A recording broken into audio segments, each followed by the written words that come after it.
আজ ২ দিন ধরে নিউ ইয়র্কে শুধু একটা কথাই ভেসে বেড়াচ্ছে যে এরকম একজন ওই যে ভিজিট ভিসাতে বাংলাদেশ থেকে আসছিল, তো জেএফকে ইন্টারন্যাশনাল এয়ারপোর্ট থেকে তাকে আবার ব্যাক করে দিয়েছে ইমিগ্রেশন পুলিশরা।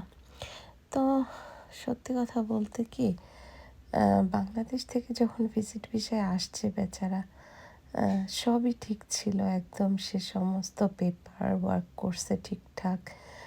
তারপর তো ভিসা পাইছে, এরপরে সে আসছে, এভরিথিং ফাইন। সে এখানে একটা হোটেলও বুক করেছিল।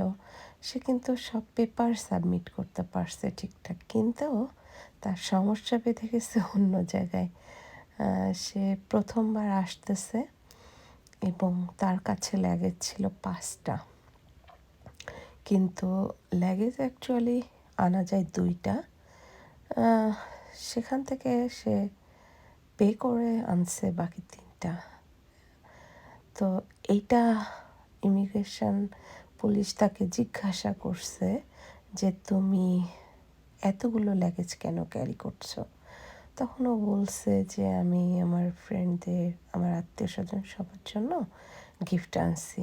কিন্তু এই উত্তরটা ওদের পছন্দ হয়নি, অথবা ওদের মানে যথাযথ প্রুফ ছেলেটা ওদেরকে দেখাতে পারেনি। হ্যাঁ, যার কারণে ওরা বিশ্বাস করেনি ওকে। ওরা ভাবছে যে ও থেকে যেতে আসছে। তো এটা ওদের মানে কেউ ইলিগালভাবে থেকে যাক, এটা ওরা চায় না। এই জন্য ওকে আবার ব্যাক পাঠাইছে। এত খারাপ লাগলো যে সে ভিসা পাইলো, কত আশা নিয়ে আসতেছে। আর লাগে যে এত কি আনার দরকার ছিল, এখানে নিউ ইয়র্কে পাওয়া যায় না এরকম কোনো জিনিসই নাই। নিউ ইয়র্কে আল্লাহর রহমতে সবই পাওয়া যায়।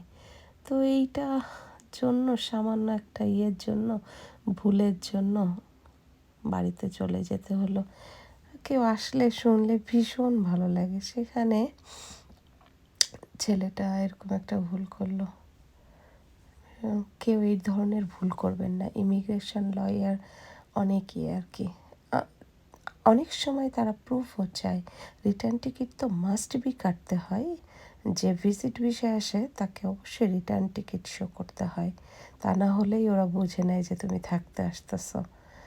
হুম, ওদেরকে কোনোভাবেই বুঝতে দেওয়া যাবে না যে তুমি আবার তুমি থেকে যাবে, তুমি আবার ব্যাক করবে না, তাহলে আর অসুবিধা হয় না। আমি এরকম একটা চ্যানেলও আছে, ওইটাতে বিভিন্নভাবে দেখেছি যে ওরা কি দেখায়।